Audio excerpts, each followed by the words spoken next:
क्यों सर में परिवर्तन लाने का सबसे पहले आपको अपने घर में ठिकाने होना पड़ेगा। जिस दिन भारतीय जनता पार्टी का कार्यकर्ता अपने घर में ठिकाने हो गया, 60,000 वोट एक ही चीज के लिए लग गए, हारे जीते उसे मतलब नहीं, मुझे मेरी भारतीय जनता पार्टी का मान सम्मान इस क्यों सर में रखना है। 30,000 लोग आपके साथ आने के लिए तैयार है, हमें कहीं जाने की आवश्यकता नहीं है। तो मैं अनुरोध करूंगा मेरे क्यों सर के तमाम कार्यकर्ताओं से, तमाम नेताओं से, तमाम खींवसर की भारतीय जनता पार्टी की जो कोर वोटर है उससे आप तो एक ही चीज की कसम खा लो कि कोई मतलब नहीं खींवसर में क्या होगा क्या नहीं होगा, मुझे मेरी पार्टी को वोट देना है। आप परिवर्तन अवश्य देखोगे अपनी आंखों से इसी चुनाव। यही बात सब आप सब लोगों के बीच में कह रहा हूँ। कांग्रेस बीजेपी पार्टियां अपने अपने हिसाब से इन 2 महीनों में अपने अपने एजेंडे लाएगी। आप देख रहे हो कांग्रेस ने 4 साल इस प्रदेश को लूटा और 6 महीने हो गए कुछ घोषणाएं कर रहे हैं। अगर किसी व्यक्ति की काम करने की नियत होती तो जिस दिन सीएम बना उसी दिन घोषणा करता, फिर उस घोषणा पे काम करता, तो आज वो काम आप सब लोगों के बीच में होते।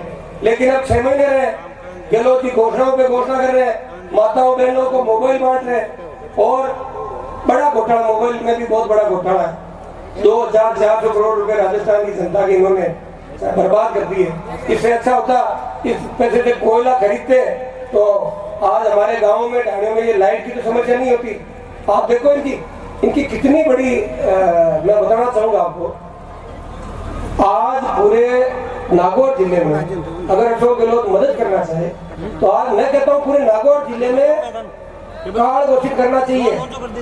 फसलें बर्बाद हो गई थी, बारिश लेट हुई उसकी वजह से। जब शुरू में अच्छी बारिश हुई तो हमें जमाने की आस होगी, लेकिन बीच में बारिश में जो 1.5-2 महीने का गैप दे दिया तो अपनी फसलें जिस हिसाब से होनी चाहिए थी नहीं हुई। आज अशोक गहलोत इस पर चर्चा नहीं कर रहा है कि भाई सूखा पड़ गया, अब बारिश भी किस वक्त हुई, खराबे के टाइम। किसान बेचारा जो थोड़ी बहुत 25% जो पैदा हो रही थी उस वक्त बारिश हुई तो कुछ फसलें तो सूखे की वजह से खत्म हो गई, बाकी बची कुछ बेमौसम बरसात से खत्म हो गई। कोई कहने वाला नहीं। कांग्रेस के कार्यकर्ताओं को, नेताओं को इसी चीज को लेकर कोई चिंता नहीं। किसी ने जाकर ये नहीं कहा कि नागौर जिले का किसान दुखी हो गया, मोबाइल बांट के माताओं बहनों को एक 5,000 का मोबाइल घर में आ गया, अशोक गहलोत के लिए हम थाली बजा रहे। तो भाइयों ये कोई बजाने होने वाला नहीं है। आप किसी भी मुफ्त उनको दिया जाता है जो कमा के खाने की औकात नहीं रखते। मेरे नागौर का किसान, नागौर का जवान तो बहुत स्वाभिमानी है, वो कोई मुफ्त खाने की कभी सोच ही नहीं रखता। हमें तो 6 अवसर मिले तो हम इतनी विषम परिस्थितियों में खड़ी बेड पथरीला बेड हमने जमीन का सीना चीर के हमारी समृद्धि नागौर जिले को आगे बढ़ाया। तो हम मुफ्तखोरी की योजना में आने वाले लोगों में से नहीं है। भाइयों आप सभी किसान हो, एक ही निवेदन करूंगा, ये परिवर्तन यात्रा आपके हाथ समाप्त हो जाए, उसके बाद में अपने अपने एसडीएम ऑफिस का घेराव करो और राजस्थान सरकार से मांग करो कि आप अगर इतने लोगों का भला सोचते हो तो नागौर जिले को अकालग्रस्त घोषित करो, तब मान लूंगा। और अशोक गहलोत ने कर दी तो मान लूंगा कि वाकई वो जनता का भला चाहते हैं। बाकी ऐसी मुफ्त की योजनाओं से जनता का कोई भला होने वाला नहीं।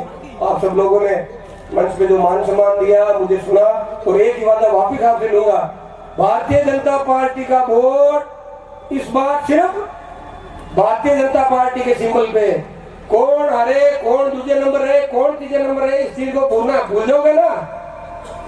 आप लोग मुझे विश्वास दिलाते हो कि भाई हम इस बार वोट सिर्फ और सिर्फ अपने सिंबल पे, किसी की परवाह नहीं करनी है हारे जीते क्या हो क्या नहीं हो। आप एक बार भाइयों ये मन बना लो कि मैं इधर उधर नहीं जाऊंगा, 20,000 लोग अपने आप आपके साथ आ जाएंगे, खींवसर की जनता का भला हो जाएगा, खींवसर क्षेत्र का भला हो जाएगा।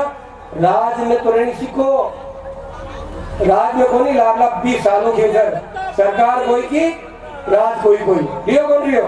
तो आपसे निवेदन है आने वाले समय में भारतीय जनता पार्टी की सरकार बन रही है और उसमें भारतीय जनता पार्टी का खींवसर से आपका विधायक हो, तभी आपके खींवसर का चहुमुखी विकास होगा।